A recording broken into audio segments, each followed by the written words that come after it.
Selamat malam pemirsa, Presiden Prabowo Subianto resmi merombak Kabinet Merah Putih Jilid 1 pada sore hari ini. Reshuffle mencakup 5 kementerian sekaligus pembentukan kementerian baru yaitu Kementerian Haji dan Umroh. Berikut adalah para menteri yang diganti. Pertama adalah Menteri Keuangan Sri Mulyani digantikan oleh Purbaya Yudi Sadewa yang sebelumnya menjabat sebagai Ketua Dewan Komisioner Lembaga Penjamin Simpanan atau LPS.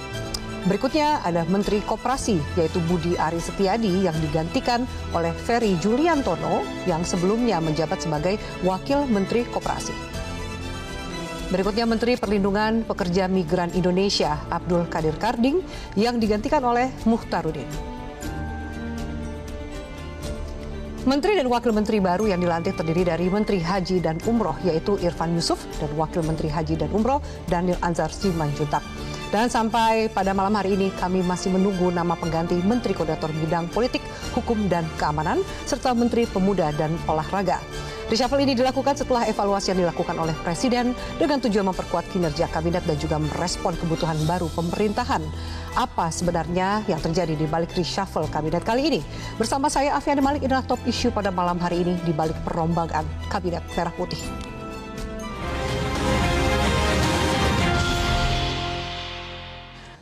Dan pemirsa, kami akan membahas lebih dalam lewat sambungan Zoom sudah bergabung Menko Polhukam periode 2019-2024 Profesor Mahfud MD. Pak Mahfud MD, selamat malam. Selamat malam, Afi. Apa kabar?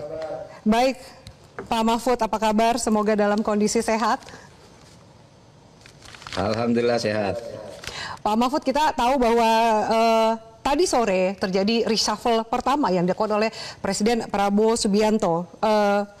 Menurut pandangan Pak Mahfud sendiri, apa yang terjadi? Mengingat juga banyak spekulasi yang melihat reshuffle ini berkaitan dengan demo, unjuk rasa, serta kerusuhan yang terjadi di pekan lalu. Tanggapan Pak Mahfud sendiri seperti apa? Ya ini bagus, saya kasih 2 jempol. Karena begini, 2 jempol ini ya, Pak? adalah langkah yang kedua dari quick win yang dilakukan oleh Pak Prabowo pasca demo yang brutal itu.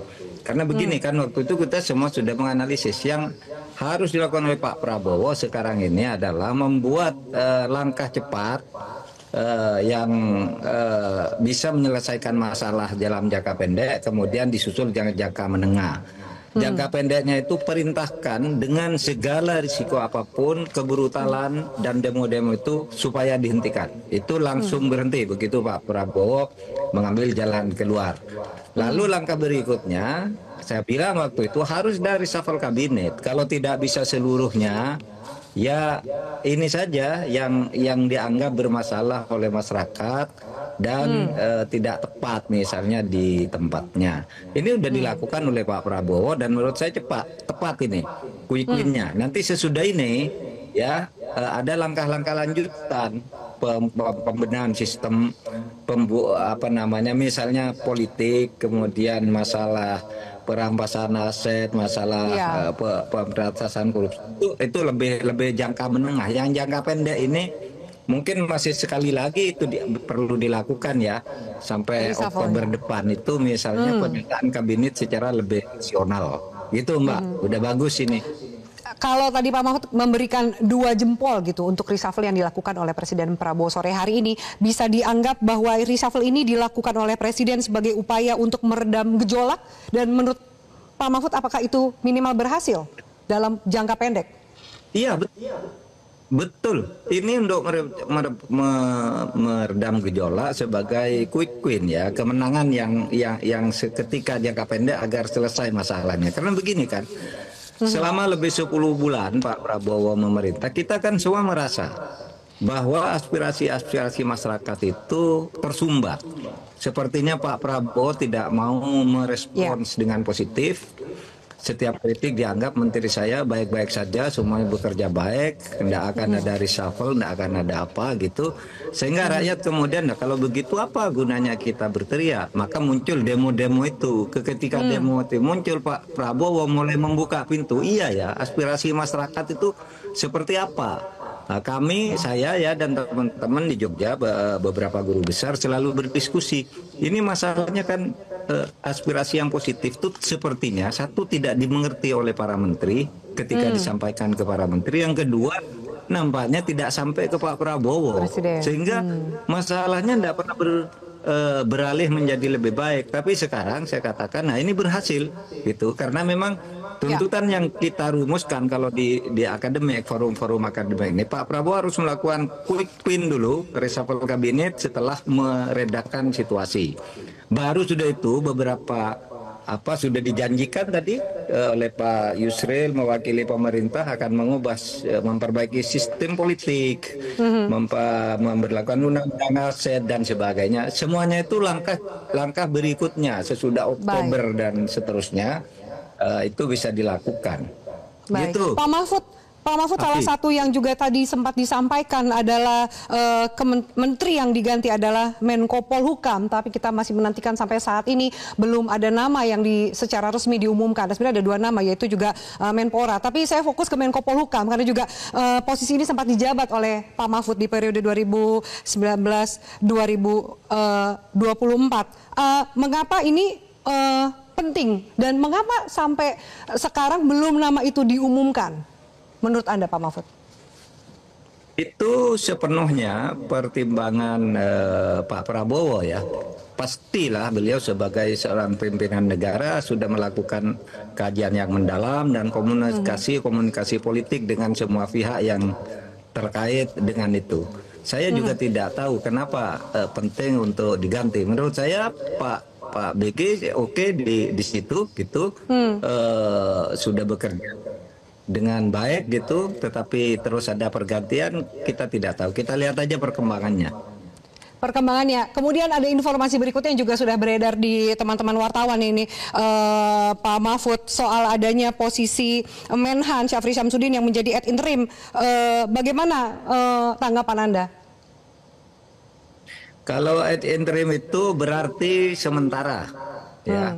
Namanya ad interim itu kan antara, namanya pejabat antara sampai ada yang definitif.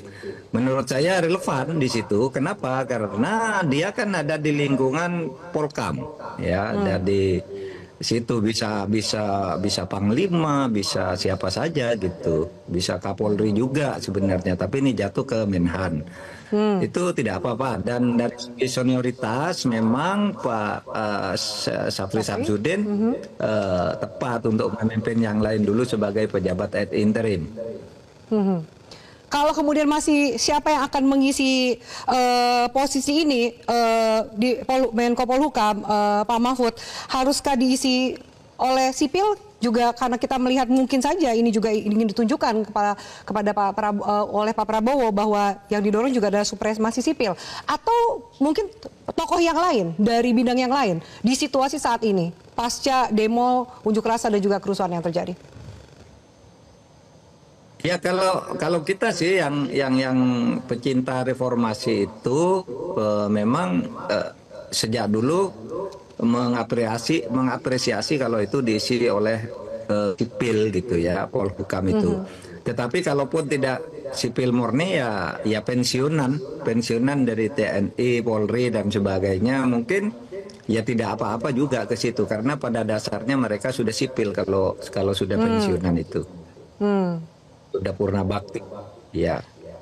Pak Mahfud, dari pengalaman Bapak melihat situasi negara kita hari ini dan juga ada quick win yang ingin diraih oleh Presiden minimal untuk menjawab tuntutan dari publik dan meredam gejolak lebih jauh gitu. Sosok seperti apa yang tepat untuk mengisi peran ini?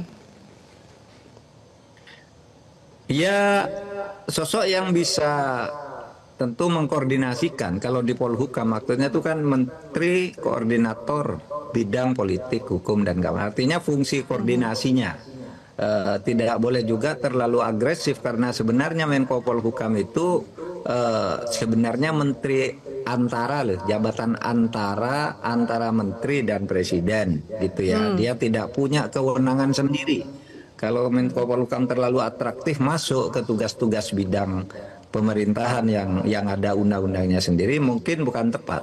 bukan sesuatu yang tepat. Karena Menko Polhukam itu sebenarnya begini, koordinator. Koordinator itu artinya mengatur beberapa. Waktu saya tuh ada 14 kementerian dan badan, itu kalau ada sesuatu yang lambat ditarik agar bisa bersama. Kalau terlalu cepat ditarik ke belakang gitu agar bisa bersama lagi. Nah, itu sebenarnya fungsi koordinator. Tidak bisa membuat keputusan sendiri yang kemudian mengambil alih secara sepihak tugas-tugas kementerian. Kalau itu terjadi bisa tidak harmonis gitu. Itu Mbak. Pak Mahfud, berarti tadi Pak Mahfud menjelaskan bahwa yang akan mengisi posisi ini menjadi orang yang cukup penting. Apakah menurut Bapak penting juga sebagai orang yang dekat dengan Presiden? Apakah mungkin yang dipilih juga nanti adalah tokoh yang dekat dengan Presiden? Ring satu Presiden lah, kurang lebih seperti itu Pak.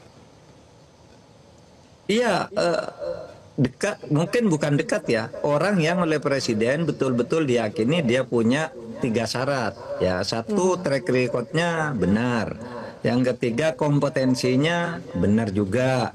Lalu kemudian yaitu integritas. Nah, kalau itu ada, tentu kalau Presiden menemukan orang itu pasti orang yang dekat dengan Presiden. Karena kalau tidak dekat tidak tahu tingkat integritas, kapabilitas dan track record itu. Oleh sebab itu kita tunggu aja Pak Presiden nanti menentukan berikutnya apa yang akan dilakukan untuk kementerian ini. Baik. Kalau masih menunggu nama yang diumumkan, kira-kira dalam kalkulasinya berapa hari Pak supaya momentum untuk upaya Presiden meredam gejolak ini tetap masih bisa dijaga? Saya kira kalau untuk meredam gejolak ini tidak terlalu penting Menko Polhukam harus cepat ada.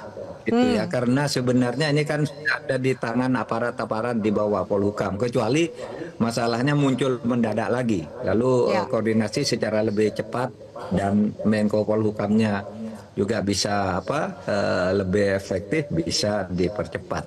Tapi menurut saya interim itu, saya pernah menjabat menteri interim itu sampai 3 bulan pernah. Waktu saya dulu Menko atau Pan RB, pernah juga di Menkominfo saya 2 bulan gitu. Bisa lebih dari sebulan, bisa 2 bulan, tapi bisa juga cuma seminggu. Gitu, bisa aja. Jadi tidak perlu dikejar dalam waktu cepat ya Pak? Ya, tidak perlu. Baik. Menurut saya mencari yang terbaik dulu. Tetapi kalau saya karena Pak Presiden pernah berjanji mengatakan beri waktu saya setahun, ya jadi kira-kira ya Oktober dok. Oktober, kurang lebih seperti itu ya Pak? Sudah rapi. Iya. Iya, kalau ada reshuffle susulan juga di bulan Oktober itu perampingan kabinet atau apa gitu. Kalau mau didengar ini usul-usul masyarakat di bulan Oktober itu sudah dilakukan. 20 Oktober lah biar tepat setahun gitu. Baik. Itu Mbak. Menurut Pak Mahfud, terakhir bagaimana sejauh ini Bapak menilai kinerja dari Kabinet Merah Putih? Pak Mahfud. Kabinet Merah Putih kurang produktif menurut saya sampai sekarang. Ya karena itu Pak Prabowo itu kan masih mengatur, membuat peta-peta situasi dipetakan dulu, lalu siapa yang mau mengerjakan apa. Ini sudah saatnya untuk menjadi lebih produktif. Karena misalnya begini, setiap ada usul bahwa ini perlu perbaikan, Pak Prabowo pada waktu itu selalu mengatakan menteri saya baik-baik, kerja sama kerja tiap malam, kerjasamanya rapi dan sangat banggakan gitu. Nah sekarang pemetaan itu menurut saya sudah selesai. Nah waktu mengatakan itu ya bahasa diplomasi aja dulu bahwa menteri saya baik-baik, tidak akan ada reshuffle kabinet. Nah itu bagian dari diplomasi aja kepada teman-teman sejawat gitu. Dan itu sekarang sudah dilakukan betul-betul oleh sebagai seorang presiden. Ya kita harus dukung lah karena dia pemegang amanat konstitusi. Iya, baik, kita harus dukung, kita lihat semoga catatan kurang produktif ini bisa menjadi lebih produktif lagi dan kita nantikan 2 nama menteri yang tadi sudah diumumkan di reshuffle. Terima kasih banyak Prof. Mahfud MD untuk waktu dan juga wawancara kita di Top Issue pada malam hari ini. Selamat malam, sehat selalu.